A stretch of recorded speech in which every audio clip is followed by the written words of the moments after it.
Have you heard of the Five Reiki Principles, otherwise known as the Gokai in Japanese?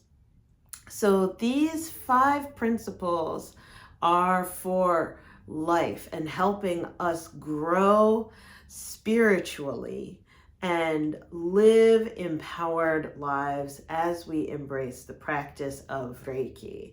But did you know that these same 5 Reiki principles can actually be applied in business to your career to grow your impact, right? And grow that sense of purpose and legacy as well. You can grow yourself and grow your business by applying the 5 Reiki principles in business. Let's talk about it.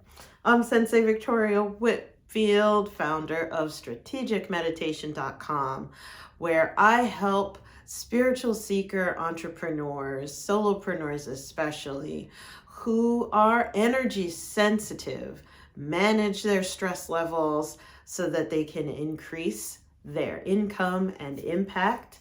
How I do that is by sharing the power of Reiki and meditation, as well as any insights from shamanism to help you on your path to serving as a conscious entrepreneur. If that speaks to you, make sure that you hit the like button here on YouTube and subscribe so that you get these notifications first on the app. Or if you love more of the written version, go ahead and sign up for the email list so that you get these messages into your inbox so you can read through and meditate on that.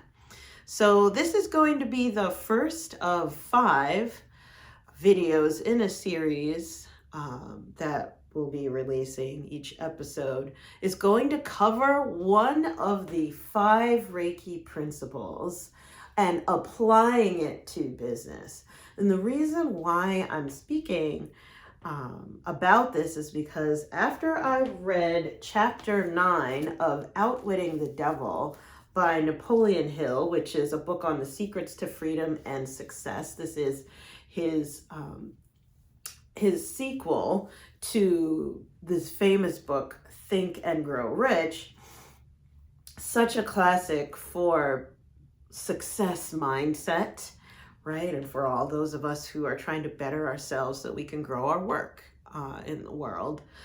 But this book is great for those of us who know what we're supposed to be doing, but we resist it anyway.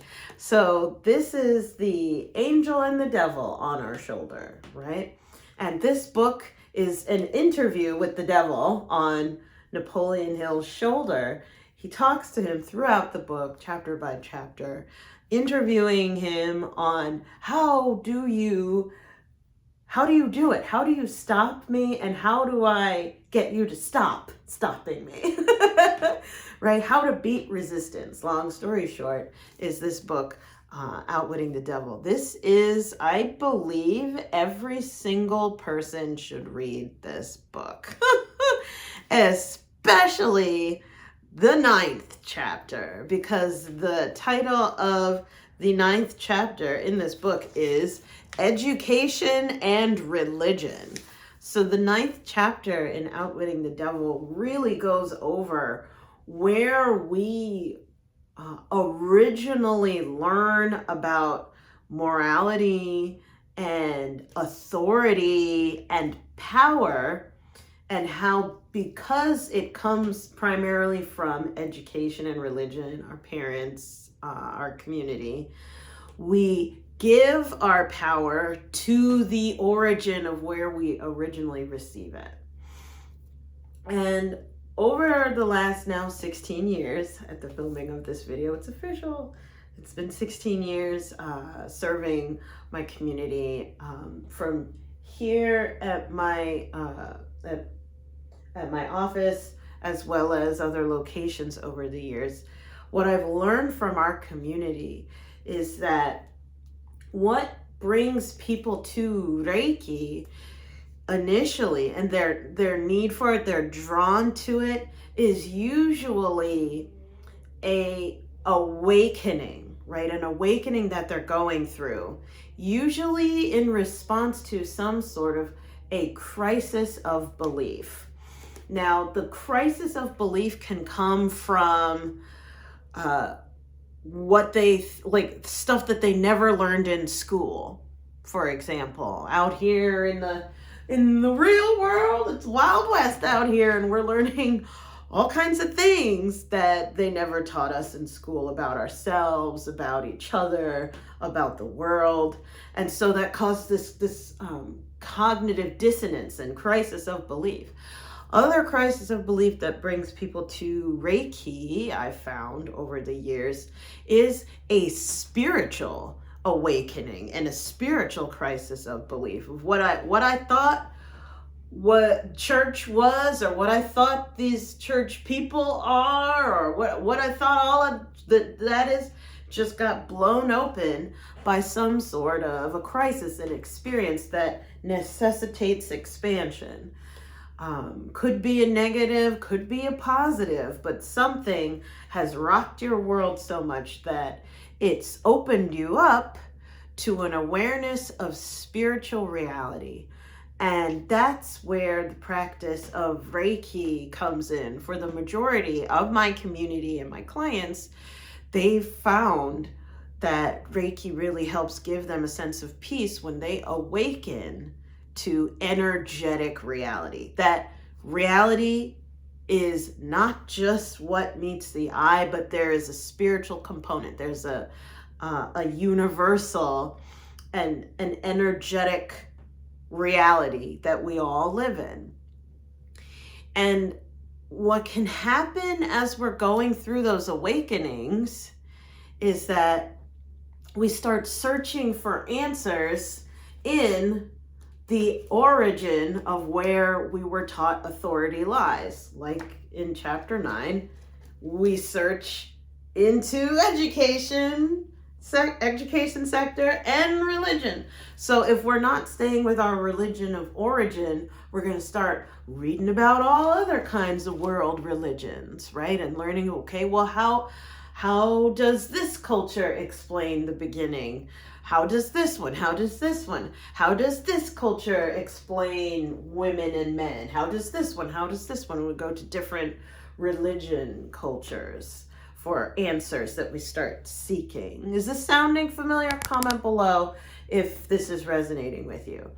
And then similarly, if there are things that, okay, you go to school, you go to business school especially, or you learn marketing, or you learn about civics, or you learn about economics and all these things that in school, right? So you get your education, you get your grades, your degrees, etc., and then you take a step out into the real world, out into the industry.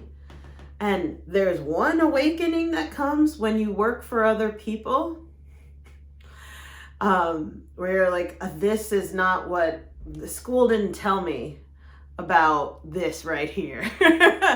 Like they didn't explain how to create a sense of meaning when you're clocking in and clocking out, when there's no more school year and semester. They didn't tell us about how to have boundaries and create your own personal annual schedule as an employee to plan out vacations and stuff like that. In school, no one taught me about it. No one taught me in school, right? We have these, when you start to work for someone, no one taught you how to budget, how to get like all of the benefits and your explanation of the benefits that you're getting, investing and all this types of, no, you had very specific subject matter dumped into you that when you're done with school, you have an initial awakening when you go to work for other people and you're like, wow, I don't know anything. And everybody's expecting me to know everything. And then, if you dare, take the leap of faith into entrepreneurship and business ownership. there is a whole nother awakening that happens when you step into business ownership. Like you have this the nothing that anyone else told you unless they've owned a business successfully in the past, and most people haven't, statistics show. But everything you've heard has, like, it does not apply when you really go for it, right? I can tell you, after 16 years in business, as a solopreneur full time, like I don't have any benefactor holding me up, right? Yeah, you're learning on the job all of a sudden. All of the schooling, all of the Googling, all of the books and stuff, nothing compares to your own experience. But you were brought up by religion and education to not trust your own experience, but to parrot back the experience of others. This is what this sacred text says was these people's experiences, therefore that is more correct than your own, right? Or this is what this textbook says is what everything means and what's important and what you should pay attention to, because that's what everyone in this textbook said, and that's what my teacher said, and so therefore that is more important than your own experience. These awakenings that happen of like, wait a minute, that does not compute, this isn't working, that crisis brings out the opportunity to step into personal power. And one of the signs that you're going through an awakening is embedded in the very first Reiki principle, in the very first Gokai. It is Kyo dake wa okoru na. So what does that mean in English? Just for today, Kyo dake wa okoru na. No being angry. One of the very first signs that you're going through a spiritual awakening, especially in business, as you start getting pissed off about stuff of like, why didn't anyone tell me? Why didn't anyone tell me that I was going to have to owe this much in taxes? Why didn't anyone tell me that I have to have a friggin' website? Or that I don't have to have a website? Why didn't anyone tell me how to sell? Why didn't anyone tell me how to do that? Why didn't anyone tell me that having a brand is a thing? Why didn't anyone tell me? Why was that anger, that rage? And especially now in our culture, people have monetized rage.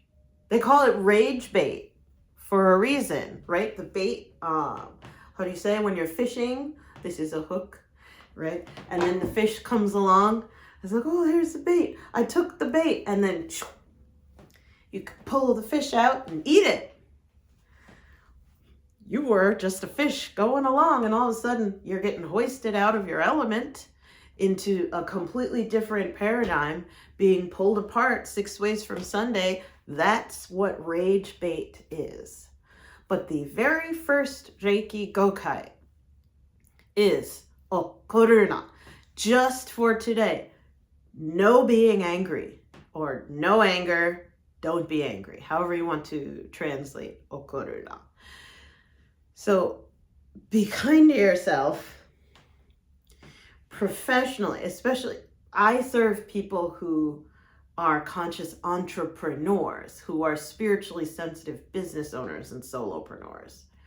So a sign that you may be ready for an awakening is that you are feeling frustrated, pissed off, annoyed about some things, and you're not dealing with it. You're not dealing with it. You're not acknowledging it. You're not making use of the annoyance for what it is. I'm going to tell you what the purpose of anger is. What you're going to be doing instead of being angry. It is definitely not holding it in. No being angry, right? Does not mean that you do not have feelings and that you are numbing yourself. Because many times I've seen out networking with other business owners, people numb themselves in order to show up and perform. Numbing in the form of drinking, right? Women, wine and business. How many networking events have you been to? Oh, wine and cheese or beer and yoga or whatever the frick we're doing. So they'll do it with alcohol, with weed, right? And smoking. So, THC party, THC infused mocktails, which is not a mocktail. So many different numbing. Adderall, medication, food, right? Eating our feelings. It's like, rather than be annoyed or pissed off, just shove something in your face to turn it off. 今日だけは just for today 怒るな. No being angry, no suppressing, stuffing that down. There's an opportunity in everything that is making us annoyed and frustrated. And we're going to read first, and then I'll tie it back in a minute. By the way, is this helpful? Hit the like button and share if someone needs to hear about just for today, no being angry. Let's go. So we're going to begin by reading an excerpt from chapter 9 of Outwitting the Devil. Okay.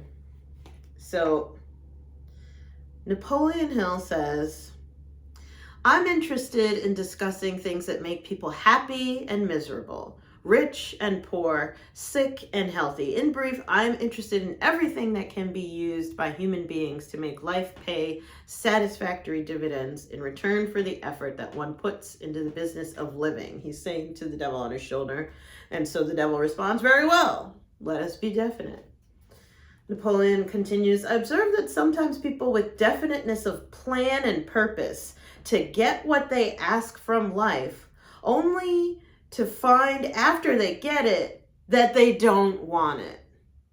That's annoying, right? How many of you had this experience of, all right, I'm manifesting this, and you get it and you're like,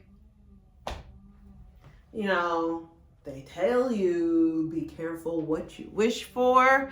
This is the situation that they were talking about, right? Be kind to yourself if that's been your situation. What then? The devil on his shoulder says, generally one can get rid of whatever is not wanted by application of the same principle of definiteness with which the thing was acquired.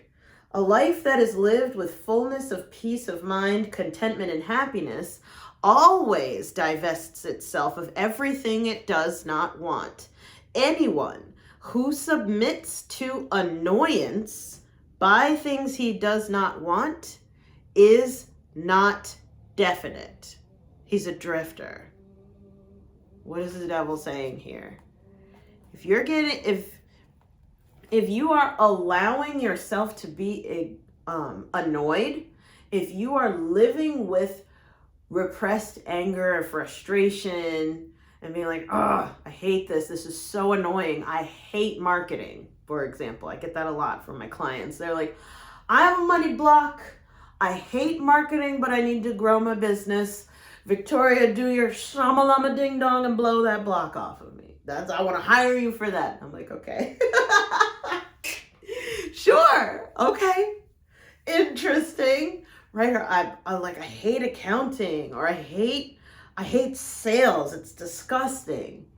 Right? I hate it. I hate it. Like, do your thing, Victoria. Clear it, right? That's what people will bring me in for. And when you get to the other side of that, where you're able to, wow, you could go from hate to loving marketing. My gosh, it is so fun and creative. It is such a pleasure and a joy. You can go from disgust to delight and turn on with sales of like, oh, this is going to be so hot. We're having so much fun, right? It's possible to go from one to the other. But if you just allow yourself to continue to be annoyed by sales, to continue to be annoyed by marketing, in the devil's words, you're not definite. You're a drifter. You're just like a leaf blowing in the wind, right? Be kind to yourself if that's the situation. Napoleon continues, aren't people sometimes bound to others by a relationship of duty, which renders it impractical for them to take from life what they want most? I'm like, oh, well, maybe they can't, he's saying, maybe they can't get what they really want or they have to be annoyed. Like, I have to be annoyed because it's my duty, right? Or I have to be like my parent who hates money and hates rich people. I have a duty to uphold that righteous rage and disdain for people with lots of money, even though I want lots of money. Okay, what do we do with duty? The devil on his shoulder says, duty, quote unquote, is one of the most abused and misunderstood words in existence. The first duty of every human being is to himself. Every person owes himself the duty of finding how to live a full and happy life. Beyond this, if one has time and energy not needed in the fulfillment of his own desires, one may assume responsibility for helping others. Napoleon Hill responds, isn't that a selfish attitude? Right? Not caring about other people first. Isn't that a selfish attitude? And isn't it selfish? Isn't selfishness one of the causes of failure to find happiness in life? The devil on his shoulder responds, I stand by my statement that there is no higher duty than that which one owes himself. Napoleon Hill counters, well, doesn't a child owe something in the way of duty to its parents who gave it life and sustenance during its periods of helplessness? And the devil on his shoulder responds, not at all. It is just the other way around. Parents owe their children everything they can give them in the way of knowledge. Hold on to that word for a second. Knowledge. Beyond that, parents often spoil, instead of helping their offspring by a false sense of duty, which prompts them to indulge their children instead of forcing them to seek and gain knowledge at first hand. Napoleon responds, okay, I see what you mean.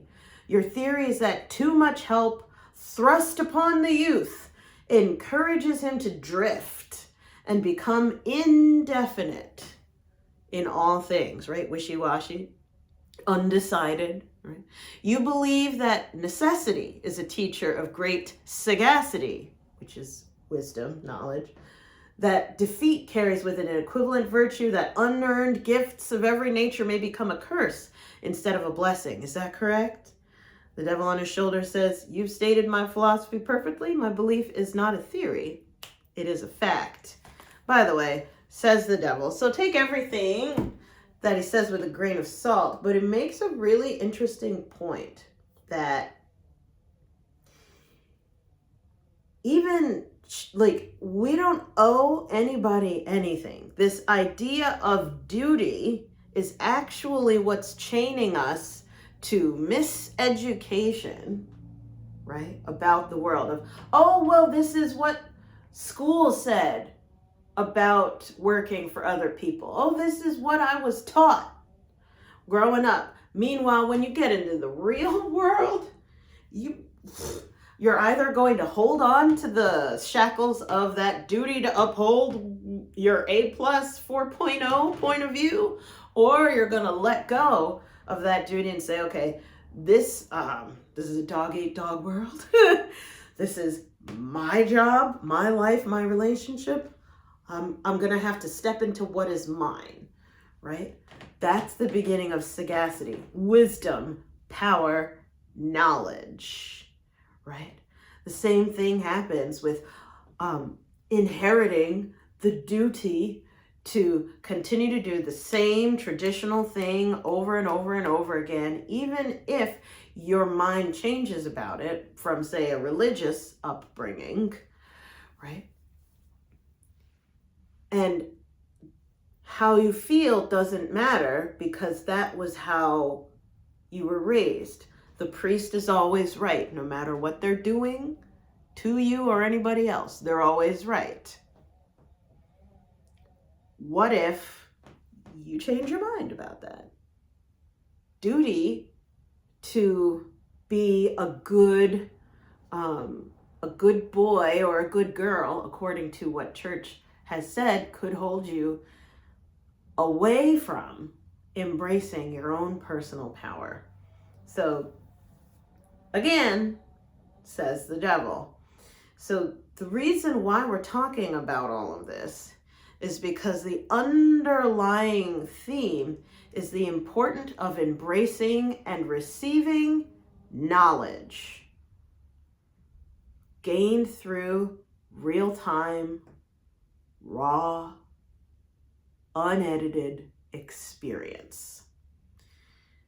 This is important because when we consider the first Gokai of no being angry, it's really no holding back, no avoiding learning with a capital L. Real knowledge comes from confronting the things that annoy you. Real wisdom comes from embracing and working through challenges. Iron sharpens iron, right? It's the trial by fire. Okuruna does not mean no fire. It means no being angry. It's like, okay, here comes the fire. I'm bringing the fire. We're going to let it burn and see where we go. And we're going to work through this because in the fire, there is refinement happening. There is wisdom in the thing that is pissing you off. There is insight. There is sagacity. There is power in the thing. How do you say? The obstacle is the way, someone once said. The obstacle is the way to power. The obstacle, confronting and going for it rather than avoiding learning sales and avoiding learning marketing or avoiding learning boundaries and avoiding learning how to have work-life balance and being pissed off about all of that. No. Okoruna. Kyo dake wa okoruna. Just for today, no being angry about it, confront it. And in that confrontation, wisdom, learning, and empowerment naturally comes out when you come with a mind to learn. And this is where the tarot card of the day comes in. The Page of Water. The Page of Water as a challenger. That's why I'm holding it upside down. Or the Page of Cups, if you're following the traditional tarot, it says, intuitive, sensitive, artistic, friendly. A new person enters your life. A relationship begins a new phase. Heightened psychic abilities. As a challenger, what this means, water is emotion. Page is the freshman. It's the youth. It's the newness, right? The noob. So new feelings. Upside down means we're resisting. We're resisting the water of our intuition and our spidey senses saying, this ain't right. We're resisting it. But the page is meant to be curious. Don't resist being curious about the things that are pissing you off. They have resource and power for you. if you're open to receive it. I will. My spirit guides are telling me to give an example. One of the things that like just made me so angry, it broke my heart earlier on in my career was over the holiday break, one between Christmas, New Year's, holiday break, I had an amazing client who called me and I took the call. They had this, emotional issue and stuff they needed clearing, but I was so angry at myself afterwards. I love my client. I love what I do, but I was so angry at myself that I took the call during what is now winter break. I didn't have a winter break. It was, if I'm needed, I answer the call. If I'm needed, I answer the call. I lacked boundaries.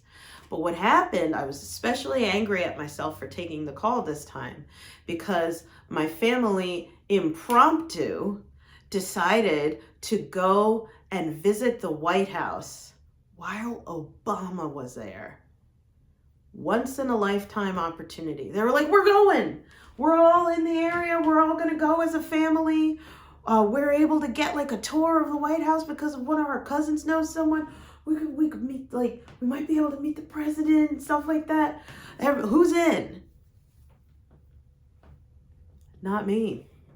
Because I didn't give myself the space to be on and stay on vacation. I took the call.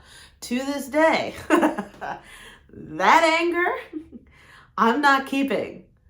I don't have to keep it any longer. I can call it up. Oh man, do I feel that anger at myself? Why did you do that, Victoria?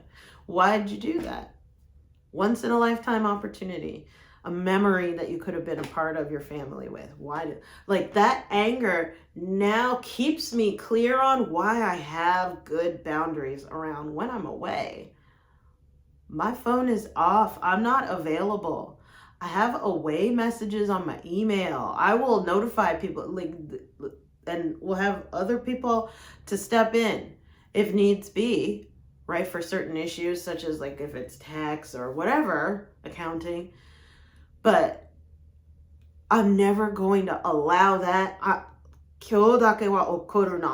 not going to be angry about that. I'm not going to ever be angry about that again because the system has been updated to protect me from that point forward in time, right? And I think that was about a decade ago. So I'm so grateful for having a curious relationship, right? Stop resisting being curious about the things that are pissing you off because there's a gift, there's empowerment, there's systems, there's boundaries, there's insights, right? There's transformation in that thing that is pissing you off as long as you stop avoiding it. So how do we embrace that? With a strategic meditation. This is why I created strategic meditation, because we could talk about it, but now we need to be about it. Sometimes there's an energetic shift that is beyond words and understanding. Instead, it's embodying. It's somatic wisdom, and we cultivate that in the practice of strategic meditation. Go ahead and log on at bevisionarymovement.com, bevisionarymovement.com, and you're going to type in the search bar at the top.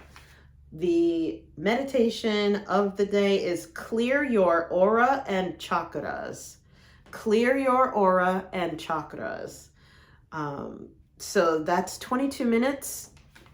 After this video, what you're going to do is, as you do that guided visualization, this is going to help you clear resistance to embracing the wisdom on the other side of your anger. Go with the intention of, I am no longer going to be angry about this anymore.